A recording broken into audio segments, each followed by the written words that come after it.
শুভ সন্ধ্যা। আমি একটি স্বরচিত কবিতা পাঠ করছি। কবিতার নাম চেয়ে দেখো। হতাশা দুঃখরা যখন তোমাকে জ্বালিয়ে জড়িয়ে রাখে, তাকাও সুনীল আকাশের দিকে।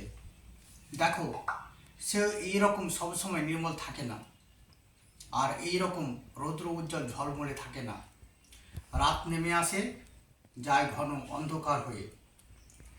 অবসাদ যখন তোমার খুশি থাকার পথকে দেয় রুদ্ধ করে, চেয়ে দেখো ওই রুগ্ন শুকনো নদীকে। বর্ষাপূর্ণের আগমনে সে স্বাস্থ্য পায় ফিরে, আনন্দে গান করতে করতে কল কল করে বয়ে চলে। তুমি যখন ক্লান্ত হয়ে পড়ো, তাকিয়ে দেখো মহাকাশের দিকে। গ্রহ, উপগ্রহ, নক্ষত্ররা নিজ কক্ষপথে অবিরত ঘুরেই চলেছে, ক্লান্তির নেই কোনো চিহ্ন। তুমি যখন দুশ্চিন্তায় থাকো, আঁখি মেলে দেখো পাহাড় পর্বতের দিকে। দুশ্চিন্তার ভাঁজ পড়েনি তাদের কপালে। প্রচণ্ড ঝড় মেঘের মাঝে অবিচল হয়ে রয়েছে।